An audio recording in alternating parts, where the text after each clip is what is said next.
want to mention, I got my books I wrote here, illustrated with pictures from the movie project. The St. Jude Thaddeus storybook. And then we have St. Jude Thaddeus and the Legend of the Shroud. This is from the, what I call the docudrama. And for our feature film, my brother Josiah played St. Jude Thaddeus for this one. And has more of a focus on the Shroud of Turin. So I think these books look very nice and professional.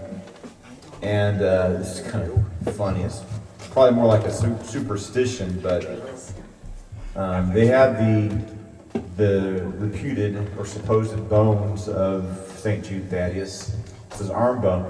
Now, a lot of relics are fake, but every once in a while there's some real relics in there. So it's like, I was reading this book where I'll bet it's a real bone. Is it Jude Thaddeus' bone or not? Well, they had one of these relics. They I guess they did some kind of testing on it. Now we're so high ahead in genetic. Yeah, it's kind of interesting. I read a book about it. National Geographic. One was called The Journey of Man, because women have two chromosomes, X and X, and men, every human being has two chromosomes. Men have X and Y. Right. And because women don't have the Y, it's a male-specific chromosome, so they can use that. Some swimmers do. What's his name? What's the guy's William Thomas? Some disqualified swimmers do. Yeah. So you can trace your genetic history all the way back to Adam. It's amazing. They actually have a genetic Adam and a genetic Eve that everybody's related to. But they can tell from your genetics, they can trace back your lineage all the way back to Adam now, really. So anyway, I don't know about this specific relic, but one of these relics they actually tested. And yet they'll tested. still deny the flood and deny creation. Yeah. Well, there's indications. Well, if you look at, and some scientists and geneticists are honest about this, because DNA is actually a programming language using 4 letters, which is acids, right? And I would recommend watching the Ben Stein movie called Expelled, which is about intelligent design. If you don't believe in intelligent design, you're an atheist. Yes. Number one. Number two, if you don't believe in intelligent design, you are a fool. Yes. You don't believe in And the Bible says, the fool has said in his heart, there is no God. And there's obvious, it's... They've got a holiday. The two men, April Fool's Day, Yeah. the two men who discovered the double helix, I guess they used a woman initiated the work. It's 2 men that completed. I guess they got a Nobel Prize for it. They looked at DNA and seeing what it is, it's so complex. It's a product of intelligence.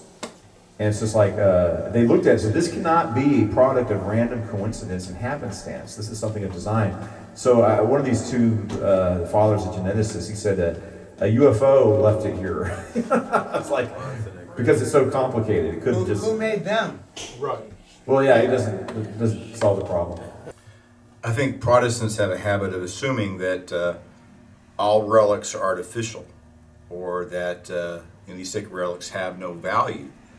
But on the other hand, a lot of Protestants, evangelicals, are interested in biblical archaeology for a couple of reasons. I guess one reason is to, enhance our knowledge of the Bible and maybe somehow provide evidence for the historical truth and accuracy of the Bible.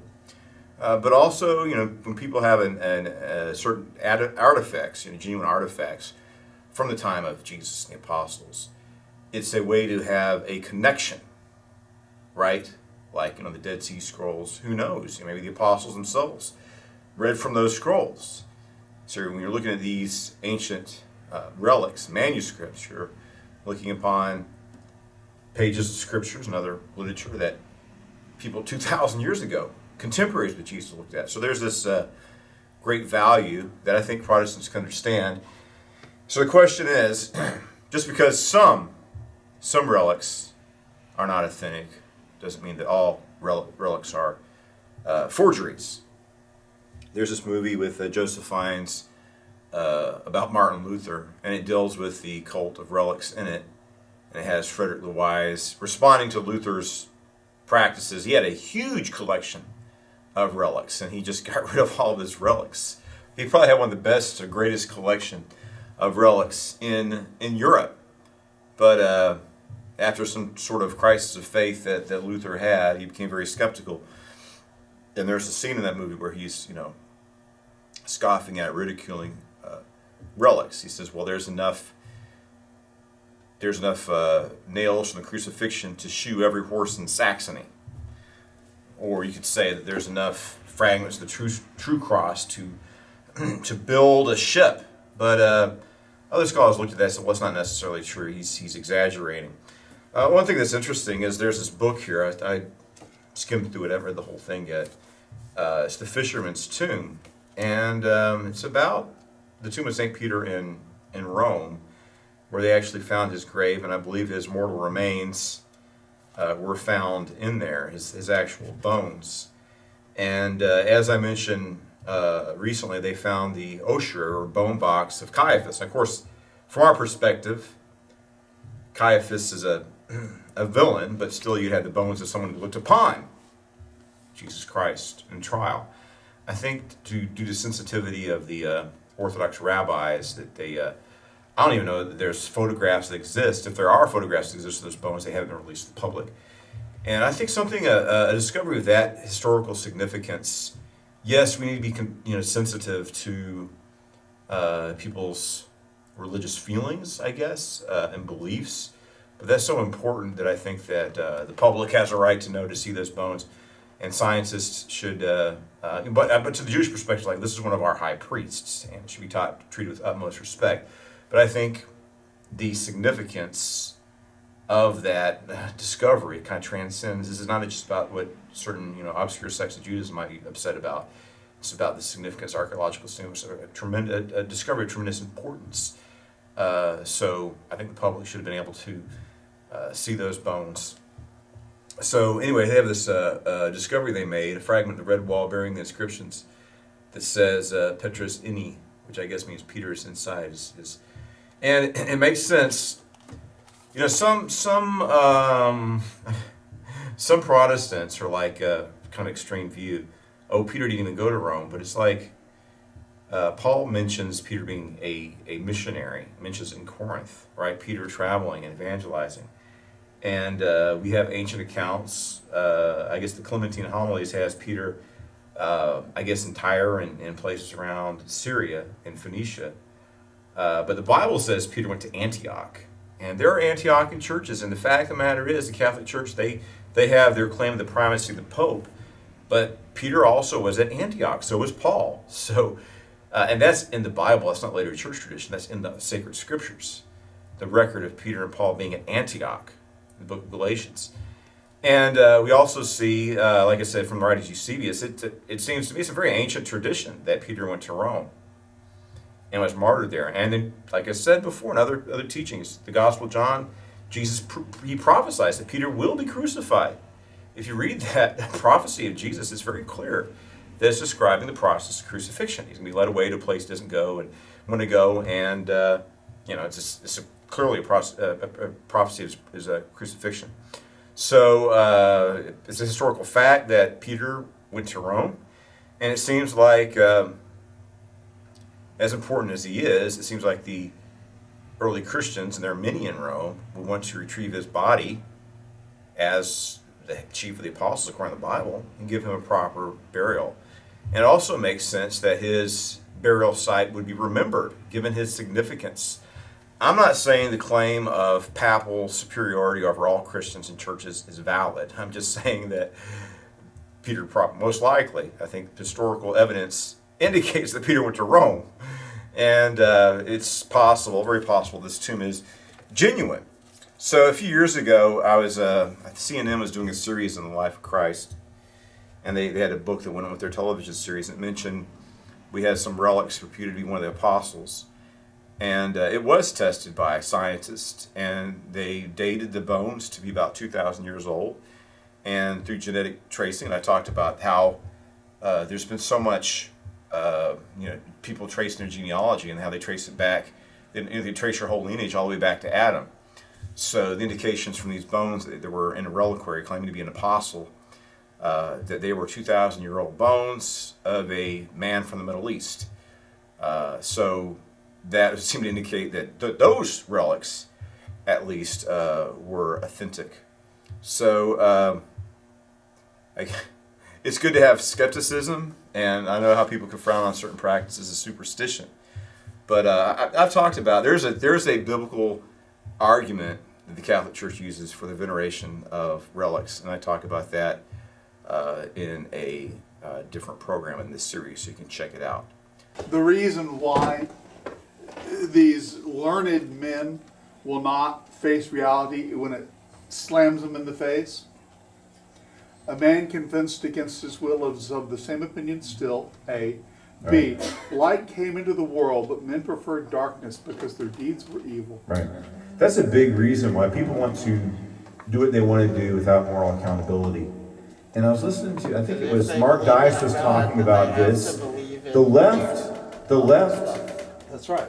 no, they hate Christianity specifically because of the God of the Bible is a God that is a moral authority. It's why Judaism is hated as well, and why, Well, they why hate- there's anti-Semitism. Right. You don't want to be. We're in. I'm disturbed about what's going on right now. And Jeff was talking about this morning on the way here, and he's saying what happened on October 7th was an opening of the pit of hell and these demonic forces around the world. And Jeff was saying this. He says, I knew when Israel was attacked that world opinion was going to go against Israel. But he says, I was surprised how fast it has been. Yeah. And Virulent. I've lived in the Arab world, and it's a minority. There's a lot of Arab Christians, and I'm not a friend of Islam. We talked about that this morning, but I don't, they're human beings. Jesus died for. I don't hate those people, but Hamas is evil. What's going on there? If they don't, I'm looking at YouTube. I get all these videos about how the Palestinians are suffering. Then release the hostages, release them, and they'll stop. And on top of that, this is because of weakness of the United States of America. That's right. Many of those That's for people sure. are American citizens. Billions right. of dollars. And the news media is not even, there are people, and they're letting them, get raped and dismembered and be held That's right. hostage all this time. It's an outrage. And then seeing all of these, we peacefully, I was there in January 6th. I didn't see any violence. And yet these people are allowed to engage in violence and disrupt congressional proceedings with impunity. That's right. You get somebody went in there. I didn't go inside the Capitol building itself. I had every right as an American citizen seeing electoral fraud to go to my Capitol and protest and stand up for my Constitution. We assemble, That's right. amen. And it was a valid, they co-opted our demonstration. The FBI did. It's horrible. And then innocent people, they've been going after us more than they do terrorists and drug dealers. Going across this country, getting people. Watch. We have Police State. You also had by Dinesh D'Souza. You also had Capital Punishment by Nick Searcy. Trying to inform on your citizen who might have been taking a selfie in the Capitol. Let's put these people are awaiting trial all this time. Violation of our rights, and but they allow all this. They disrupted. It's not a good sign for the Democrats. They disrupted. Barack Hussein Obama was at this rally. I want to say something that's just plain evil. Evil. Democrats used to say, let's keep abortion safe, legal, and rare. Now, Kamala Harris went to campaign at an abortion clinic. That is sick. It's sick. And then one of these times where he's speaking in gibberish, they had all these signs, defend Roe. They're campaigning on that. It's a horrible thing. It's their sacrament. And it used to be that people who supported, or a lot of people still do that so-called support abortion rights, they know it's not a good thing. It's not. But it's worse than that. It's taking and we cannot support politicians who support abortion. Oh, she's great on all these issues, except she supports killing innocent human beings. It doesn't matter. All those other issues are inconsequential to that. We can't. Adolf Hitler is so good for the economy of Germany. Well, if they had term limits, he might have been a good chancellor, right? But like you said, dictator for life, you see his true character. Oh, he turned around. That's what they did. Oh, he turned around the economy. He built the Autobahn. He invented the Volkswagen. And he killed 6 million Jews in the gas chamber. And people are either blissfully or unaware or complicit. And the people who are blissfully unaware, they're complicit because they should have known what's going on in their country. He was instrumental in the creation of the modern fountain. The very beautiful fountains that you see, we can thank Adolf Hitler for those. I mean, he's a lot of things he did right. Yeah. Does that make him okay? No, it's evil. So an interesting thing about this, so they had the relics. The Catholic Church they have first, second, and third degree relics, right? A first degree relic would be that bone itself. Who knows? Maybe it is St. Jude's bones. I don't know. And if St. Jude had something in his possession, like if he had a scroll written by him or something, that'd be a second degree relic. And a third degree relic is something that touches a first degree relic. So I took my bones, I took my books and I put them on the bone box with Jude. It's a relic. So my two books, these are now sacred relics. And I signed my autograph and I autographed my books so that I know that these are the relics of that's Catholic superstition and tradition. Anyway, I need to keep a copy to myself. So I was like, hey, you can't take that. That's a sacred relic. This book actually touched the bones of St. Jude Thaddeus, the book I wrote about him. And of course, it's the Epistle of Jude, which the Catholic Church ascribes to St. Jude Thaddeus, which mentions Enoch.